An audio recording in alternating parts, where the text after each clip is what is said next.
오늘 우리에게 주시는 하나님의 말씀은 누가복음 20장 19절에서 26절의 말씀입니다. 다 함께 일어나셔서 하나님의 말씀을 경청하겠습니다. 서기관들과 대제사장들이 예수의 이 비유는 자기들을 가리켜 말씀하심인 줄 알고 즉시 잡고자 하되 백성을 두려워하더라. 이에 그들이 엿보다가 예수를 총독의 다스림과 권세 아래에 넘기려 하여 정탐들을 보내어 그들로 스스로 의인인 채 하며 예수의 말을 책잡게 하니, 그들이 물어 이르되 선생님이여 우리가 아노니 당신은 바로 말씀하시고 가르치시며 사람을 외모로 취하지 아니하시고 오직 진리로서 하나님의 도를 가르치시나이다.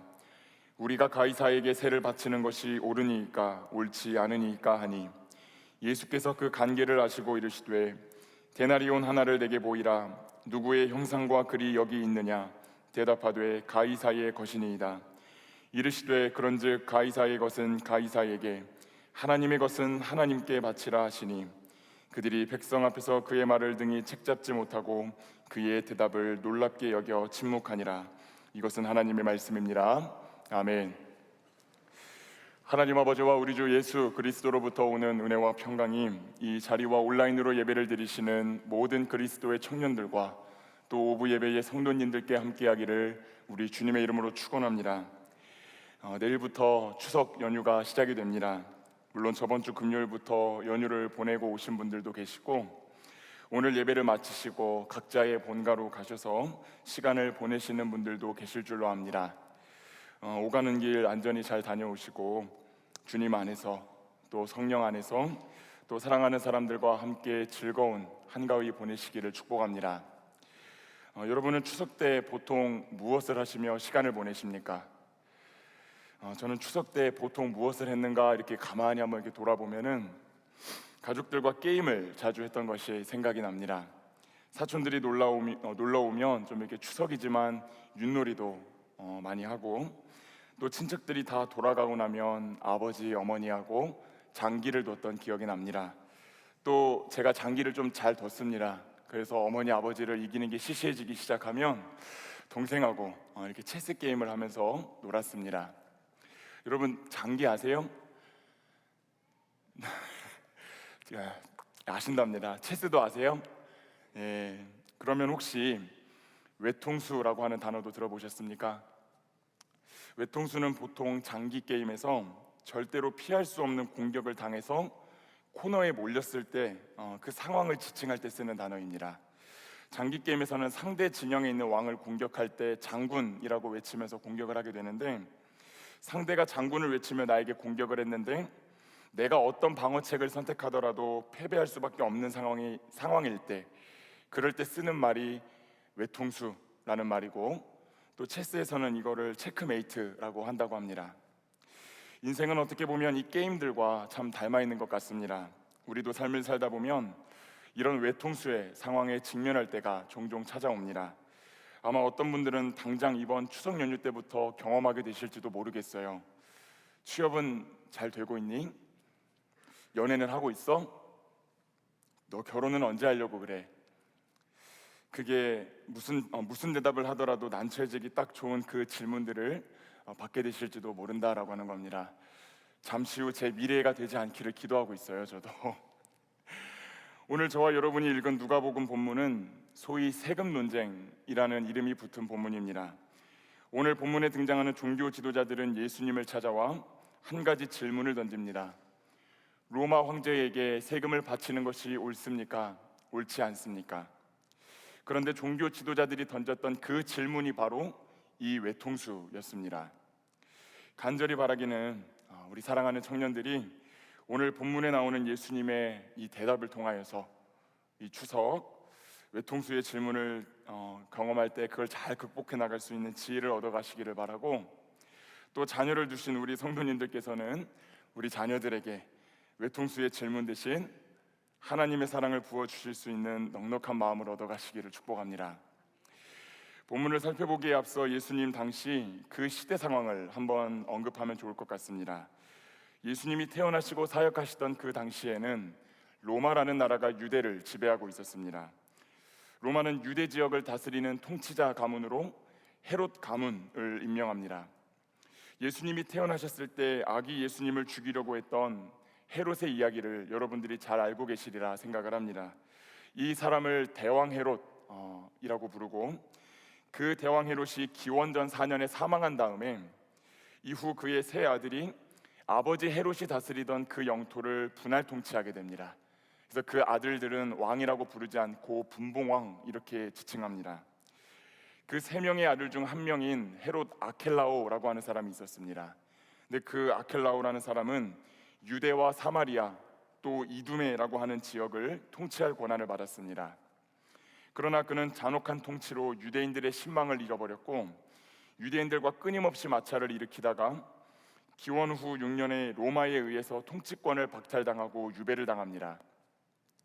그 후 헤롯 아켈라오가 다스리던 그 지역은 로마의 속주가 되어 로마의 행정구역으로 편입이 되고, 유대 지역은 로마 총독 코포니우스의 관리를 받게 됩니다. 그때 로마의 황제였던 아우구스투스는 유대인들을 대상으로 인구조사를 명령합니다.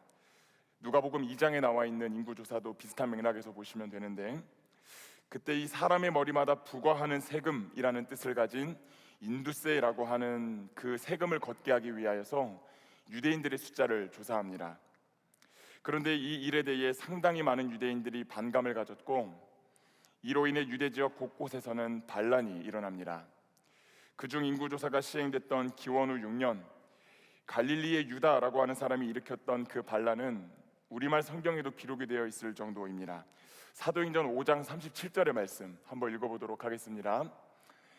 그 후 호적할 때에 갈릴리의 유다가 일어나 백성을 꾀어 따르게 하다가 그도 망한즉 따르던 모든 사람들이 흩어졌느니라. 본문에서 알 수 있듯이 갈릴리의 유다가 일으켰던 봉기는 잔혹하게 진압을 당했습니다. 유대 역사가 요세푸스라고 하는 사람이 쓴 유대 고대사 17권을 보면 유다의 반란을 진압했던 시리아의 바루스라고 하는 총독이 이 반란에 참여했던 유대인과 그 가족들을 2,000명을 십자가에 못 박아 죽인 다음에 긴 대로에 그 십자가들을 세워두었다고 기록합니다. 다시는 로마 제국의 반기를 들지 못하도록 짓밟아 놓은 것입니다. 동서고금의 역사를 보면 대다수의 지배국은 피지배국의 반란을 진압한 이후 더 강경한 방법으로 탄압을 했습니다. 로마도 예외는 아니었는데, 로마의 초대 황제였던 아우구스투스가 죽고 2대 황제로 등극한 티베리우스라고 하는 황제가 새로운 동전을 발행을 합니다. 그리고 그 동전을 사용해서 로마에 인두세를 내게 했습니다. 그 동전이 복음서에 자주 등장하는 데나리온이라고 하는 동전입니다. 이 2대 황제 티베리우스 때 제작한 데나리온에는 당시 황제인 티베리우스의 형상과 글이 담겨 있습니다. 동전의 한 면에는 황제의 형상, 그리고 티베리우스 카이사르 디비 아우구스티 필리우스 아우구스투스라고 하는 글귀가 적혀 있습니다. 이는 신이신 아우구스투스의 아들 티베리우스 황제라는 뜻입니다.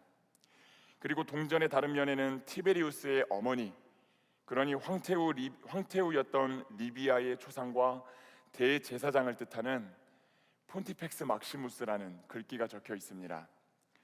초대 황제 아우구스투스는 신 그 자체이고, 그의 아들인 티베리우스는 신의 아들인 동시에 대제사장이다라는 뜻을 담은 것입니다. 여러분, 구약시대 때 모세가 이스라엘 백성들에게 전해준 10계명이 있습니다. 그 10계명의 두 번째와 세 번째 계명을 기억하십니까? 다 함께 출애굽기 20장 4절 그리고 7절의 말씀을 한번 읽어보도록 하겠습니다.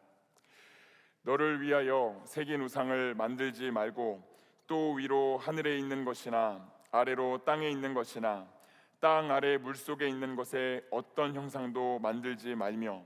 7절 말씀입니다. 너는 네 하나님 여호와의 이름을 망령되게 부르지 말라. 여호와는 그의 이름을 망령되게 부르는 자를 죄 없다 하지 아니하리라. 10계명의 두 번째 그리고 세 번째 계명은 하나님을 형상화시키는 것을 금지하는 명령이고, 하나님의 이름을 망령되이 일컫지 말라라고 하는 명령입니다. 그러니 모세의 율법을 생명처럼 여겼던 이 유대인들에게 있어서 황제를 신성화시키는 이 데나리온이라는 동전은 그 자체로 신성 모독의 결정체였습니다. 로마 황제는 이거를 잘 알고 있었고, 유대인들에게 수치와 모멸감을 주기 위해서 이 동전만을 사용해서 로마의 인두세를 내게 했습니다. 그래서 이 동전은 그 자체로 유대가 로마의 지배를 받고 있다라고 하는 비참한 현실을 반영하는 물건이자 선민의식을 갖고 살던 유대인들의 자긍심을 무너뜨리는 물건이었습니다. 상황이 이렇다 보니 유대인들은 분통이 터지는 그 마음으로 이 동전을 사용하여 세금을 낼 수밖에 없었습니다. 그러나 경건하고 거룩한 삶을 살기에 힘썼던 유대인들은 적어도 성전 안에서만큼은 이 동전을 소지하지도 말고 사용하지도 말자라고 결의합니다. 그래서 성전에 들어가기 전 환전상을 통해 이 돈을 유대 돈으로 환전하거나 가축이나 현물로 바꾸어서 들어가는 것이 관례로 굳어졌다라고 합니다. 누가복음을 제외한 모든 복음서에 환전상이 있었다라고 하는 그 기록이 등장하는 이유가 여기에 있는 것입니다. 유대의 분위기가 이러니 로마 황제에게 세금을 내야 되는가 그렇지 말아야 되는가라고 하는 질문은 그 자체로 외통수의 질문이 됩니다. 세금을 내야 된다고 말하면 예수님은 모세를 통해 주신 하나님의 율법을 무시하는 민족의 반역자가 되어버리고, 세금을 내지 말아야 된다라고 하면은 로마 제국의 반정부주의자로 찍혀서 바리새인들이 끌고 온 헤롯 당원들에 의해 소리 소문 없이 암살을 당할 수 있었습니다. 이 종교 지도자들은 예수님이 이 양극단의 질문 중 하나를 하시기를 기대하고 이 질문을 던집니다. 예수님께서는 이들의 의중을 아시고 한 가지 질문을 던지십니다. 그들에게 세금으로 내는 돈을 보이라라고 말씀하십니다. 그런데 이 지점을 전후 문맥을 좀 잘 살펴보면 한 가지 특이한 본문이 있습니다. 오늘 본문의 배경이 되는 누가복음 20장 1절의 말씀을 한번 좀 띄워주시면, 예수님이 지금 어디에서 이 바리새인들과 논쟁을 하고 있냐면 성전에서 논쟁을 하고 있다는 것을 볼 수가 있습니다. 20장 1절에서 성전에서 대화하고 계시는 예수님의 모습을 묘사하고, 그 이후 오늘의 본문에 이르기까지 시간의 변화나 장소의 변화가 언급되지 않는 것을 보았을 때 이 세금에 관한 논쟁 역시 성전 안에서 진행되고 있었겠다라고 하는 것을 우리는 유추해 보게 됩니다. 그런데 세금으로 내는 동전을 보이라는 그 예수님의 말에 성전 안에서 누구보다 경건한 삶을 살고 있다고 여겨지는 그 종교인의 주머니에서 데나리온이 튀어나온 것입니다. 그렇게 그 사람이 실제로 모시고 살아가는 주인이 누구였는지가 드러납니다. 이렇듯 예수님은 당시의 종교 지도자, 더 나아가 경건하고 신실하다고 자부하나 속에 우상을 품고 살아가는 이들의 이율배반적인 신앙을 고발하십니다. 저와 여러분도 이 지점에서 잠시 멈추어 서서 하나님의 음성을 들을 수 있기를 소망합니다. 오늘 저와 여러분의 주님은 성전 가장 안쪽에서 가장 경건하다 여겨진 이의 옷 속에서 튀어나온 데나리온의 이야기를 들려주시며 하나님의 성전으로 지음받은 우리에게도 질문하고 계십니다. 너의 옷주머니 안에는 너가 먼저 드러내기 전까지는 아무도 보지 못할 너의 그 마음의 중심에는 무엇이 자리 잡고 있느냐? 사랑하는 여러분, 한 주간 삶 가운데 여러분의 마음속 가장 깊은 곳에서 주인 노릇하고 있는 것은 무엇이었습니까? 살아계신 하나님이셨습니까? 아니면 돈, 권력, 명예라고 하는 가이사였습니까? 이번 추석 연휴 사랑하는 부모님, 또 사랑하는 아들, 딸들을 만나시고 많은 대화를 하실 것입니다. 그런데 그때 조심스럽게 권면드리는 것은 한번 그 대화를 유심히 한번 생각해 보시기를 바랍니다. 그때 내가 한 해가 거의 다 간 이 시점에서 지금까지 모시고 살아왔던 주인이 누구인지가 어느 정도 드러날 수 있기 때문입니다. 물론 천편일률적으로 말할 수 없는 부분입니다. 그러나 우리는 대부분 하나님에 대하여 이야기하는 것을 즐겨하지 않습니다. 지금도 당신은 여전히 하나님을 사랑하는지, 오랜만에 만났는데 그간 하나님을 사랑하기 위해 어떤 노력을 해왔는지, 참 힘들고 어려웠던 시절이 있었지만 그럼에도 지금까지 하나님이 어떻게 나를 도와서 여기까지 올 수 있었는지, 그 하나님을 위해 앞으로 하고 싶은 일이 무엇인지에 대해서는 잘 이야기 나누지 않는다는 것입니다. 이번에 재수할 때 어디까지 갈 수 있을 것 같은지, 졸업과 취업은 잘 준비되고 있는지, 안정적인 직장은 잡았는지, 만약 그 직장이 안정적이지 않다면 어떻게 이직을 할 건지, 배우자가 될 사람은 좀 이렇게 안정적인 사람인지, 내 집 마련은 어떻게 할 건지. 보통 우리는 그런 세상에서 주인 노릇하는 가이사들에 대한 이야기에 흥미를 가집니다. 돈이라는 가이사, 명예라는 가이사, 권력이라는 가이사, 안정이라는 가이사가 우리의 삶을 좌지우지한다고 생각하기 때문입니다. 마치 성전 안에 데나리온을 품고 있던 그 종교 지도자들처럼 말입니다. 그러나 하나님께서 사도 바울을 통해 성전이 품고 있어야 하는 것, 성전에서 흘러나와야 되는 것이 무엇인지를 오늘 저와 여러분이 되새기기를 소망합니다. 다 함께 고린도전서 3장 16절의 말씀을 한번 읽어보도록 하겠습니다. 너희는 너희가 하나님의 성전인 것과 하나님의 성령이 너희 안에 계시는 것을 알지 못하느냐. 아멘. 하나님이 움직이는 성전들인 저와 여러분이 품고 살아야 하는 것, 그리고 그 입술에서 흘러나와야 하는 것은 다름 아닌 성령입니다. 특히 구약에서는 이 성령을 뜻하는 루아흐라고 하는 단어를 호흡, 숨이라는 단어로 번역해서 썼습니다. 사랑하는 여러분, 내가 그리스도를 믿는 하나님의 움직이는 성전이라고 말하면서도 속으로는 여전히 이 세상의 가이사들을 사랑하고 숭배한다면 우리의 호흡은 결국에는 끊어지고 말 것입니다. 그러나 하나님만을 진정으로 사랑하고 주님의 움직이는 성전으로 살아가기 위해 고군분투하며 노력한다면 우리는 주님이 허락하시는 성령으로 숨을 쉬며 우리의 코와 입에 넣어주신 주님의 호흡으로 호흡하며 충만한 생명을 누리며 살게 될 줄로 믿습니다.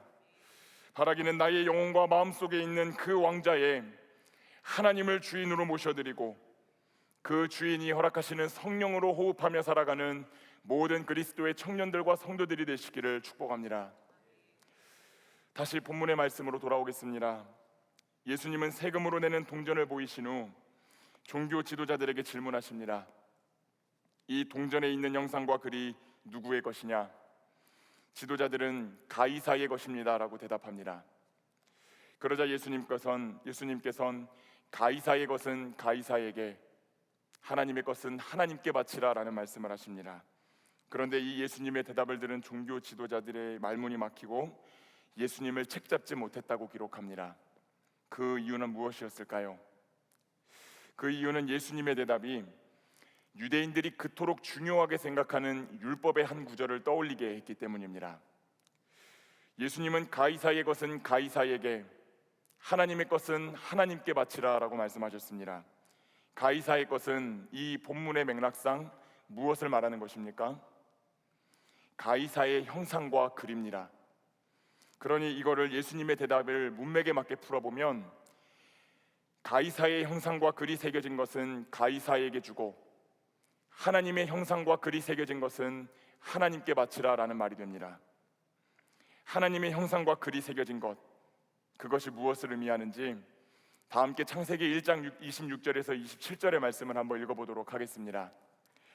하나님이 이르시되 우리의 형상을 따라 우리의 모양대로 우리가 사람을 만들고 그들로 바다의 물고기와 하늘의 새와 가축과 온 땅과 땅에 기는 모든 것을 다스리게 하자 하시고 하나님이 자기 형상 곧 하나님의 형상대로 사람을 창조하시되 남자와 여자를 창조하시고.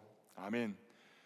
이 종교 지도자들은 생명 없는 동전에 새겨진 가이사의 형상과 글을 소중히 여겼습니다. 그러나 살아계신 하나님께서는 그 종교 지도자들에게도 살아있는 그분의 말씀을 통하여 하나님의 형상을 그들에게 새겨넣으셨다고 말씀하십니다. 이렇듯 종교 지도자들은 가이사를 향한 세금 납부의 문제를 질문했지만 그들은 하나님을 위해 어떻게 살아야 됩니까에 대해서는 질문하지 않았습니다. 그러나 예수님은 그 세금 납부의 문제를 하나님을 향한 신앙의 문제로 바꾸어서 대답하십니다.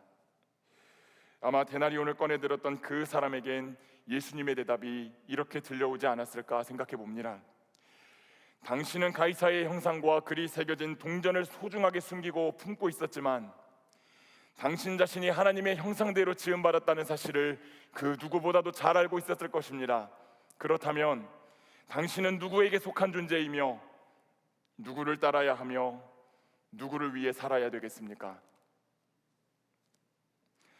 사랑하는 여러분, 예수님께서는 오늘 본문을 통해 그 당시 현장에 있던 바리새인들뿐만 아니라 이 자리에 있는 저와 여러분 역시 하나님의 형상으로 지음받은 존재라고 말씀하고 계십니다. 그리고 그 하나님의 형상답게 살아가야 된다라는 말씀도 잊지 않고 우리에게 해주고 계십니다. 그렇다면 여기서 질문이 생깁니다. 하나님의 형상으로 지음받았다는 것은 무엇을 뜻하겠습니까? 한 걸음 더 나아가 세상에서 하나님의 형상으로 살아간다는 건 무엇을 의미하는 걸까요? 우리는 하나님의 형상대로 지음받았다라는 말을 생각하면 흔히 하나님의 어떤 겉모습이나 형체가 담게끔 지음받았다라고 생각을 합니다. 그러나 하나님은 영이시고 우리들이 생각하는 어떤 형체를 가지고 계신 분은 아니십니다. 그러니 이 하나님의 형상에 대해서는 조금 다른 시각으로 접근할 필요가 있습니다. 많은 학자들이 이 하나님의 형상에 대해 다양한 해석을 내놓았습니다. 수많은 해석이 있지만 제가 보았을 때 그 중에서 가장 설득력 있는 해석은 이 하나님의 형상을 하나님의 통치를 위임받은 대리 통치자로 이해하는 것입니다. 진정한 왕이신 하나님의 통치가 그 통치를 대리하는 나를 통해 이 세상 가운데 구현되어야 된다. 그럴 때 우리는 하나님의 형상대로 살아가는 존재가 된다라고 하는 것입니다. 창세기의 배경을 이루고 있는 고대 중동에서 특별히 대제국을 다스리는 왕들은 자신이 통치하는 광활한 영토를 효과적으로 다스리기 위해 자신의 얼굴을 새긴 우상들을 제작했다고 합니다. 고대 중동에서는 우상을 만든 다음에 그 우상에 숨을 불어넣으면 그것이 살아있는 존재로 일어나서 성소들을 지키고 나라를 지킨다라고 믿었습니다. 제국의 왕은 그렇게 숨이 불어넣어진 자신의 형상이 새겨진 우상을 여러 개 만들어서 자신의 영토 곳곳에 세움으로 그 형상이 세워진 곳이 자신의 통치가 미치는 영역임을 표시했던 것입니다. 우리가 이 점을 기억한다면 인간이 하나님의 형상대로 지음을 받았다는 말을 무엇인지 의미할 수 있게 됩니다. 이제 세상에서 하나님의 형상으로 살아간다라는 것을 세 가지로 나누어서 이야기를 해보겠습니다. 첫 번째입니다. 내가 하나님의 형상으로 살아간다라고 하는 것은 하나님의 형상인 내가 서 있는 곳이 하나님의 통치가 임하는 곳임을 기억하고 하나님께서 나를 통해 세상을 다스리시기를 원한다는 것을 이해하는 것입니다. 고대 중동의 왕들은 죽은 우상을 살아있는 것처럼 여기며 자신의 영토에 세워두었지만 하나님께서는 자신의 호흡을 각 사람에게 불어넣으시어 우리를 생명력 있는 존재로 창조하시고 존엄한 대리 통치자로 세우시어 하나님의 통치를 이 땅 가운데 실현하게 하셨습니다. 하나님의 통치가 이 땅 가운데 임할 때 어떤 현상들이 나타날까요? 하나님의 통치를 이루셨던 그 예수님에 대한 이야기, 마태복음 4장 23절에서 24절의 말씀을 한번 읽어보도록 하겠습니다. 마태복음 4장 23절에서 24절입니다. 예수께서 온 갈릴리에 두루 다니사 그들의 회당에서 가르치시며 천국 복음을 전파하시며 백성 중에 모든 병과 모든 약한 것을 고치시니 그의 소문이 온 수리아에 퍼진지라. 사람들이 모든 앓는 자 곧 각종 병에 걸려서 고통당하는 자 귀신 들린 자 간질하는 자 중풍병자를 데려오니 그들을 고치시더라. 아멘. 하나님의 통치가 이루어지는 곳에서는 하나님의 말씀이 가르쳐지고 기쁜 소식이 울리며 병들고 힘없이 살아가는 사람들이 고침과 위로를 얻게 된다고 성경은 증언합니다. 그리고 그 일을 감당할 수 있는 존재로 하나님은 저와 여러분을 부르신 것입니다. 우리는 살아가며 다양한 환경을 마주하고 수많은 자리에 서게 됩니다. 교회 안에서는 임원으로, 스텝으로, 또 리더로, 혹은 세런으로, 또 다양한 직분을 감당하는 직분자로, 가정에서는 아들과 딸로, 남편과 아내로, 혹은 아버지와 어머니로, 학교에서는 학생, 선생님, 교수님으로, 직장에서는 한 명의 팀원으로. 하나님은 하나님의 형상이 새겨진 우리들이 교회뿐만 아니라 교회라는 담장을 넘어 우리가 서 있는 삶의 모든 자리에서 하나님의 말씀을 전하며 여러 상처와 아픔으로 힘겨워하는 이들의 눈물을 닦아주고 그들이 하나님의 사랑과 자비의 손길을 느낄 수 있도록 도움을 주므로 하나님의 통치를 구현하기를 원하시는 분이십니다. 그 사실을 기억하고 행동하는 것이 우리가 세상에서 하나님의 형상대로 살아가는 첫 번째 방법입니다. 두 번째입니다. 하나님의 형상으로 살아간다라는 것은 나뿐만 아니라 나와 함께 하고 있는 이들 역시 하나님의 형상이 새겨진 존엄한 존재임을 기억하고 때로는 힘들더라도 사랑하고 용서하며 연대함으로 함께 하나님 나라를 넓혀나가는 일을 감당하는 것을 의미합니다. 고대 제국의 왕이 자신의 영토를 표시하기 위해 수많은 우상을 필요로 했던 것처럼 예수님의 초림으로 이 땅 위에 시작된 하나님의 나라 역시 그 나라를 확장시켜 나갈 하나님의 형상들, 하나님의 일꾼들을 필요로 합니다. 우리가 서 있는 곳을 하나님의 통치가 임하는 하나님의 나라로 만들어가는 일은 귀한 일인 동시에 때로는 어렵고 눈물 나는 일입니다. 그래서 하나님은 우리를 각 개인으로 부르시기도 하시지만 하나의 공동체로 부르시어 그 귀한 사명을 감당하게 하십니다. 구약시대 때는 이스라엘이라는 민족을 불러 그 사명을 감당하게 하셨고 오늘날에는 그리스도의 이름으로 모인 교회 공동체를 부르셨습니다. 그리고 그 일을 함께 하라고 말씀하십니다. 어느 한 명이라도 지치지 않도록, 어느 한 명이라도 외롭지 않도록 함께 연대하여 하나님의 일을 하라고 명령하십니다. 여러분, 잠깐 고개를 돌리셔서 앞뒤 좌우에 계신 분들을 가볍게 쓱 한번 봐보시겠어요? 안 움직이시네요. 여러분, 함께 예배하고 있는 하나님의 형상들이 보이십니까? 보이십니까? 아멘. 하나님께서는 여러분이 이 자리에서 함께 예배하고 있는 이들을, 그리고 삶의 자리로 돌아가 만나게 될 이들을 하나님의 형상으로 존대하고 그들과 합력하여 함께 하나님의 나라를 확장시키는 일을 감당하기를 원하시는 분이십니다. 그것이 세상에서 하나님의 형상으로 살아가는 두 번째 방법입니다. 마지막 세 번째입니다. 하나님의 형상으로 살아간다는 것은 내가 주님께 속한 자가 되어 그분의 사랑과 보호를 누리고 있음을 신뢰하고 세상의 가이사들과 싸우며 이 세상 속에 이루어진 하나님 나라를 보호하는 것입니다. 설교의 초반에 장기와 체스의 비유를 들었고 후반부에는 제국의 왕들이 형상을 이용해 영토를 표시했다는 말씀을 드렸기 때문에 혹 어떤 분들이 오해를 하실지도 모르겠습니다. 가령 하나님은 우리를 장기말, 체스말 그 정도로 보시는 건가라는 생각을 하셨을지도 모르겠습니다.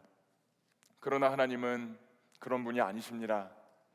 하나님은 자신의 형상이 새겨진 당신의 자녀들을 사랑하시고 하나님의 형상으로 살아갈 때 찾아오는 어려움을 살피시며 세상의 가이사들에게 지는 것이 아니라 싸워 이길 수 있도록 힘과 용기를 주시는 분이십니다.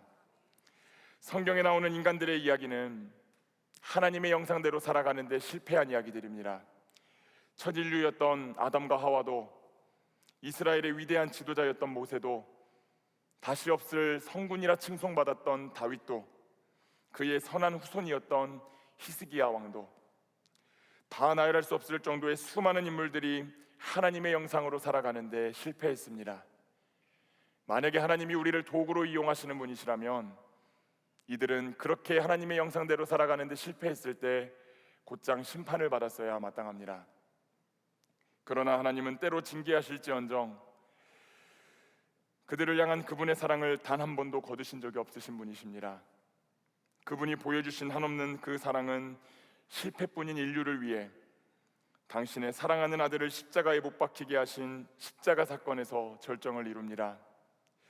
아들이신 예수님께서는 십자가 고통에 몸부림치시며 나의 하나님 어찌하여 나를 버리셨습니까? 라고 절규하셨지만 끝내 우리를 향한 아버지의 마음과 계획을 헤아리시고 십자가에서 대신 죽으셨습니다. 다 이루었다라고 말씀하시며 모든 물과 피를 흘려 우리를 대신해 죽어주셨습니다.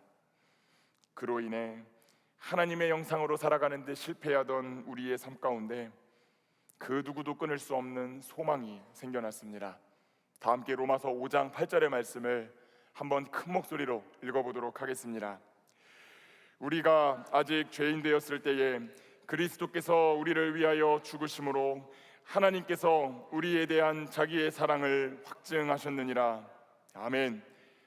우리가 아직 죄인 되었을 때에 여전히 하나님의 형상답게 살지 못하며 하나님의 영광을 가리며 살던 그때조차도 예수님께서 우리를 위하여 죽으심으로 하나님께서 자신의 끊어지지 않을 그 사랑을 증명하시고 다시 우리를 하나님의 형상으로 세우셨습니다. 사랑하는 여러분, 믿으십니까? 이처럼 하나님은 자신의 형상이 새겨진 당신의 자녀들을 도구가 아닌 사랑하는 아들과 딸로 대하시며 끝날까지 보호하시고 그 삶을 책임지시는 분이십니다. 그 사실을 굳게 믿고 그 믿음을 무기 삼아 담대한 마음으로 세상의 가이사들과 싸우며 하나님 나라를 지켜내는 것, 그것이 세상에서 하나님의 형상이 새겨진 존재로 살아간다는 것의 세 번째 의미입니다. 말씀을 맺겠습니다. 사랑하는 여러분, 이 예배를 마치고 다시 세상으로 나가시면 수많은 가이사들이 여러분들을 찾아와가지고 손짓할 겁니다. 너의 삶을 안락하게 만들어줄 수 있다고 말하며 여러분의 몸과 마음 그리고 영혼을 계속해서 뒤흔들기 위해 끊임없이 찾아올 것입니다. 그러나 바로 그때 이 사실을 꼭 기억하실 수 있기를 축복합니다. 이 세상의 가이사가 아니라 살아계신 하나님께서 그분의 말씀으로 그분의 영상을 여러분에게 새겨 넣으셨습니다. 여러분은 하나님께 속한 존재들입니다. 그 변함없는 진리를 마음에 간직하시고 교회뿐만 아니라 교회 밖 담장을 넘었을 때 마주하게 될 삶의 현장에서도 하나님만 섬기고 하나님만 예배하며 여러분이 서 계신 그곳을 주님의 통치가 임하는 주님의 나라로 만들어가는 모든 그리스도의 청년들과 오부 예배의 성도님들이 되시기를 우리 주님의 이름으로 축원합니다. 기도하겠습니다. 사랑과 자비가 풍성하신 아버지 하나님, 오늘도 이 자리에 함께 모여 하나님의 말씀을 들을 수 있도록 인도하여 주시니 감사드립니다. 하나님, 우리가 살아가는 이 세상은 세상의 가이사가 승리한 것처럼 보이는 세상입니다. 돈이 승리하고 명예가 승리하고 권력이 승리하고 승승장구하는 것이 승리하는, 그래서 우리의 주님의 말씀은 끼어들 곳이 없어 보이는 그런 비참해 보이는 이 세상을 살아갈 때가 너무나도 많이 있습니다. 그러나 하나님께서는 그 세상의 가이사가 아니라 하나님께 신앙을 바쳐야 된다고 말씀하시는 분이신 줄로 믿사오니 오늘 우리의 영혼과 마음을 다잡고 하나님을 향하여 경배와 예배를 드릴 수 있는 모든 예배자들이 될 수 있도록 인도하여 주시옵소서. 하나님의 영상으로 한 번 더 살아갈 수 있는 힘과 용기를 더하여 주시옵시고, 때로는 영상으로 살아갈 때 다가오는 모든 아픔과 눈물 속에서 우리를 지켜 보호하시는 하나님을 신뢰함으로 이 세상에 있는 가이사들과 싸우며 나아갈 수 있도록 우리에게 힘과 능력을 더하여 주시옵소서. 이 모든 말씀 우리에게 호흡을 주시고 당신의 영상을 새겨 넣으신 예수 그리스도의 이름으로 기도드립니다. 아멘.